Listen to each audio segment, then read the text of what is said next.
Okay, this is the Chapter 26 outline for AP US History, the Modern Temper. So World War I revealed that Western civilization was not actually progressing like they thought they were. So a result of this was modernism arrived, which sparked intellectual and artistic movements. And there are a lot of political and social radicals, and some of the acts they performed were strikes, bombing, anti-communist hysteria, and race riots, and they blamed the immigrants for all of this.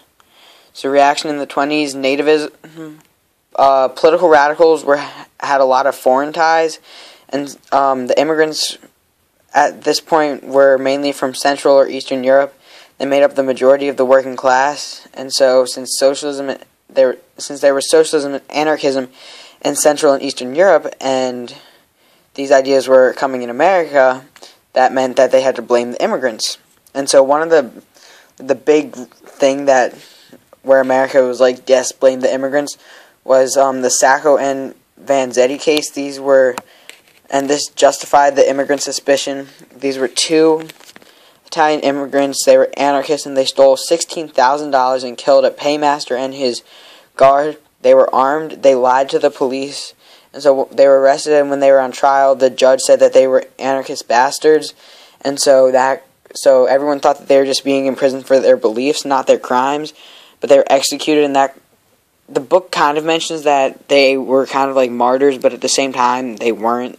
And like the books just sucks. So, but a result of this was that America wanted to restrict immigration, and from 1920 to 1921, 800,000 immigrants came from Southern and Eastern Europe, even though the book says that it was Central and Eastern Europe, but here it's saying that it's Southern and Eastern Europe.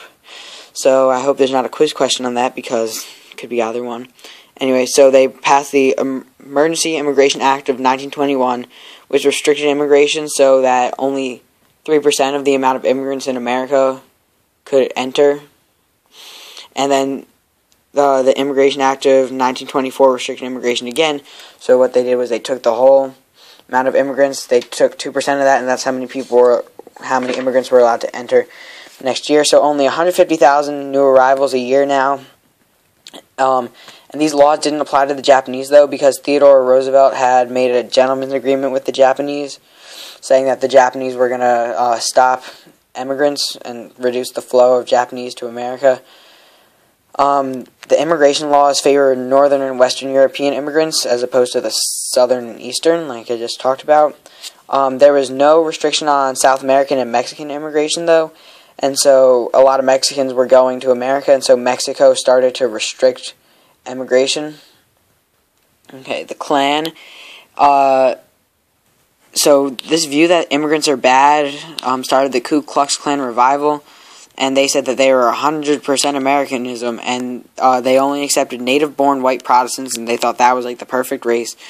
They were against blacks, Catholics, Jews, and immigrants, and at this point America was viewed as a melting pot, but the KKK said that it was actually a trash can.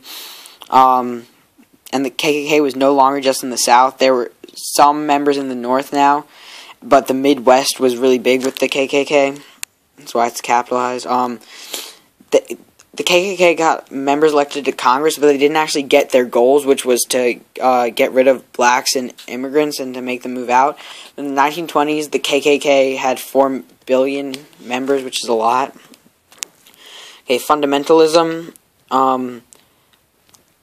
Fundamentalists basically said that modern religion is bad, and this modern view said that you didn't need a strict interpretation of the Bible, and that you could kind of mix science in with religion. And the fundamentalists were like, no, this is bad. And so movement was led by Bryant, and he was anti-evolution. He didn't believe in the theory of evolution, and he didn't want it taught in schools, and he was actually pushing for an amendment that said that the U.S. government recognized that evolution wasn't real and it can't be taught in schools. But obviously the amendment wasn't passed, and there were a lot of states that passed stuff, though. A lot of schools in the South passed laws saying that you couldn't teach evolution. and Tennessee outlawed all textbooks that even like supported Darwin at all, and so this led to a lawsuit when John T. Scopes taught evolution in his Tennessee class.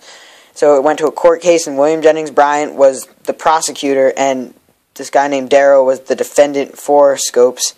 And so Bryan is like, the Bible is awesome and stuff, but he like didn't know what he was talking about, and he would like quote it and be wrong.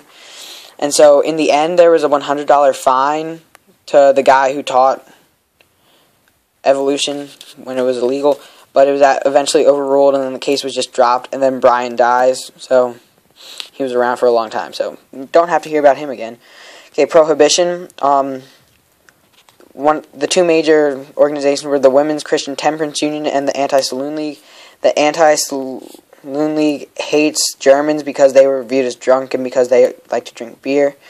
And they supported dry candidates, and they said that alcoholics were generally poor immigrants or the working class.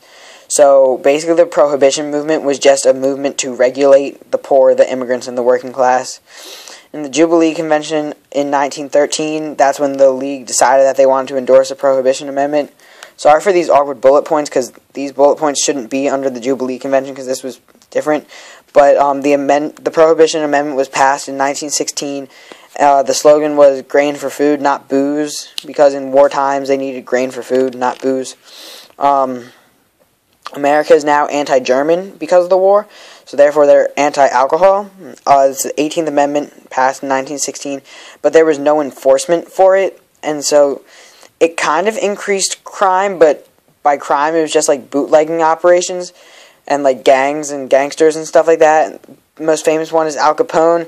He was an awesome bootlegger. He made like billions off of selling alcohol illegally, and but he also killed his like criminal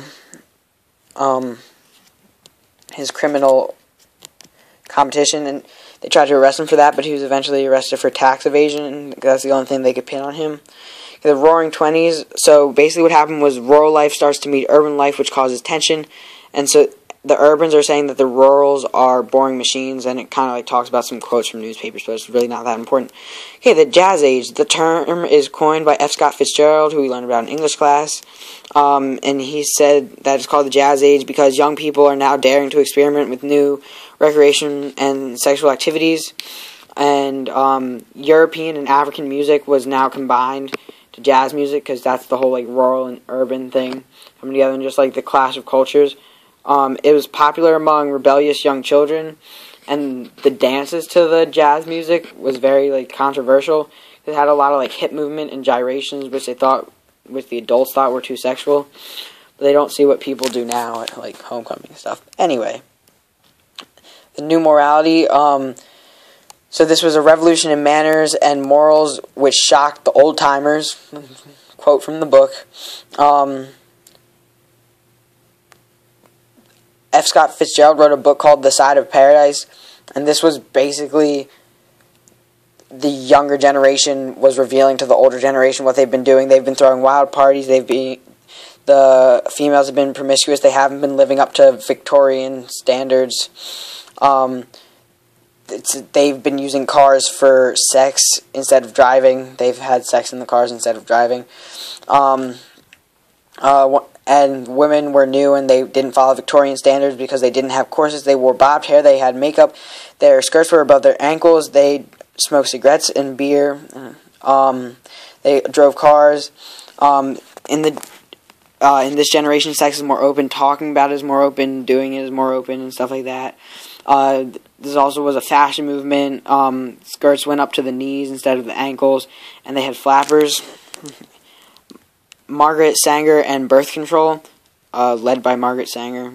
It was a very controversial thing at the time, the most controversial thing during this era. And what she saw, she worked in attendance, and she saw mothers having babies that they didn't want. They were struggling to provide for. So what she did was she distributed birth control information, and she founded the American Birth Control League, which was they then changed their name to Planned Parenthood. And they just distributed info about birth control everywhere: doctor's office, social working places, I forget what they're called. The places like the Whole House. I forget what they're called. But places like that. But she lost some support when she said that they should sterilize the mentally incompetent and people with bad and defective genes, because she kind of like extreme, I guess. She didn't succeed in distributing contraceptives, but she did set the groundwork for the society, or for the birth control.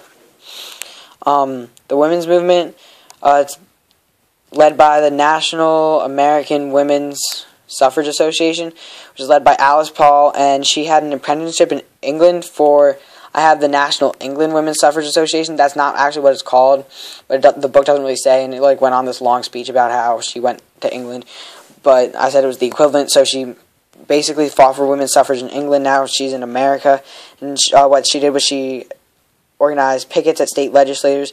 She wanted to target and punish politicians who were against suffrage. She went on hunger strikes, and she convinced other women to go on hunger strikes. Then she founded the Congressional Union for Women's Suffrage, which was pretty much the same thing as the NAWSA, but this one was focusing on an amendment. Then she founded the National Women's Party, which was a political party, and they used British tactics like provoking arrest by chaining themselves to government buildings. Then when they got arrested, they would go on hunger strikes, and then they would turn into martyrs. So President Wilson ignores this at first, but then he starts working for an amendment. Some reason that women give for getting an amendment, because voting is a natural right. Women are just as capable as men. Women are morally superior to men. They wouldn't use war as much. They would be non-selfish, and they would vote for the greater good of society. They embraced Christ more than men, and women were better than the dumb, poor immigrants who are voting now. And they said that they were also, the white women were saying they were better than blacks who were allowed to vote now. So they passed the 19th Amendment, which was women's suffrage. It was also known as the Susan B. Anthony Amendment. That was 1920. So now that women can vote, nothing really changes, though, because they vote a lot like men. So now that Alice Paul finally got what she wanted, she wants more, and she says that they should get an amendment for equality. And there are more women in the workforce now, but they are mostly holding traditional jobs. So this section is about African American advancement. So the Great Migration, blacks are moving north due to work shortages. We learned about this, I think, 1 or 2 chapters ago. Basically, the war, the men who had jobs were leaving. There's a limit on immigration, and there was an increased need for production due to the need for war material. So blacks moved north because there were jobs available there. There was more freedom in the north, and one thing that happened when they moved to the north was the Harlem Renaissance, which was a cultural revolution for blacks. They started writing poems, essays, and they started making paintings and music about segregation and equality, and they were kind of showing, like, hey, like, if we want to be equals, then we need to, like, participate in white culture. But then a group comes about and they say that they want Negro nationalism, which is creating a new black culture, and they create the Universal Negro Improvement Association, led by Marcus Garvey, some other leaders of the this African American advancement, not necessarily the Negro Improvement Association, were Claude McKay and Gene Toomer, and Gene Toomer wrote a book called The Cane, just in case that's on the quiz. Probably won't need to know that for the AP test, though. And what he says is that blacks should liberate themselves from white culture, and that's Garvey who said that. But Du Bois doesn't support this, and he says that we need to the blacks need to assimilate themselves into white culture. And Garvey actually says that all blacks should go back to Africa and form the Republic of Africa, because they're never going to get equality in America. They should become their own race. And he's eventually imprisoned for mail fraud. So later, the NAACP is founded by white progressives and black activists. It's led by W.E. Du Bois, and what they want to do is bring the 14th and 15th Amendment back to life. They have a campaign against lynching, and overall, just with everything they do for the advancement of blacks, they're pretty successful. And a lot of progressives didn't support desegregation, but they did support the NAACP because they supported the way that they were going about what they were doing. Okay. Culture of modernism. There were a lot of changes in science and social thought. So science and social thought. Einstein was a German physicist. He says that space, mass, and time are not constant but relative to the observer. And this is consistent with Isaac Newton's principles. So E equals mc squared matches Newton's principles. And what this basically says is that everything shrinks so as you get bigger and farther away from the center of the universe. So if you go into an atom, time is going to speed up. Everything's going to weigh more, and everything's going to be longer, but the farther you go away, everything shrinks, so like a meter stick is going to be smaller. Everything's going to weigh less, and time is going to slow down. He also discovers radioactivity, which means that mass and energy are interchangeable. And Max Planck, another scientist, he discovers that electromagnetic emissions of energy come in little bundles called quanta, and so that was quantum theory.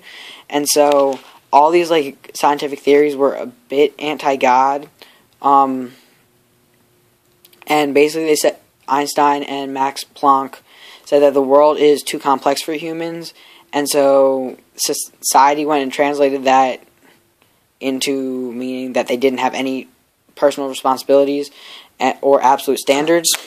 Okay. So, modernist art and literature. So, writers are saying that subconscious reality is more interesting than reason and logic. So, they write and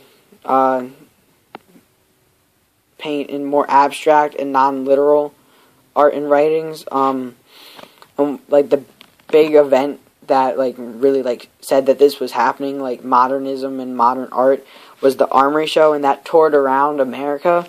It was an art show, and it shocked people with this new modern art.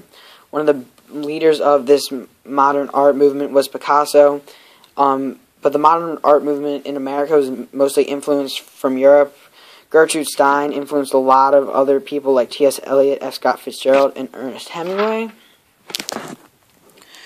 Okay, the Southern Renaissance. So Southern literature, this is kind of like modern literature coming from Europe, but this is in the South now. Southern literature was showing a mythic world in the midst of rebirth. So that's how they were describing the South.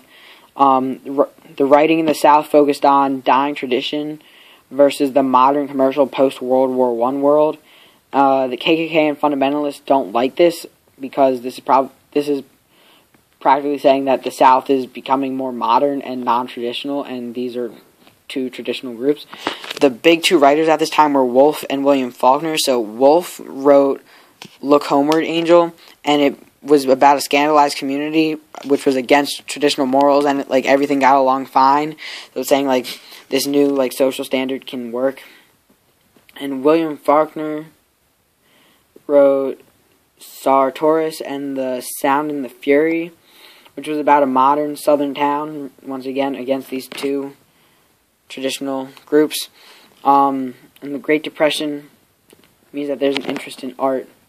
And pretty much everything that we've learned in English, a lot of it, like the Lost Generation, that's all of those guys are influenced by this. So you can use a lot of that information that you learned in English here.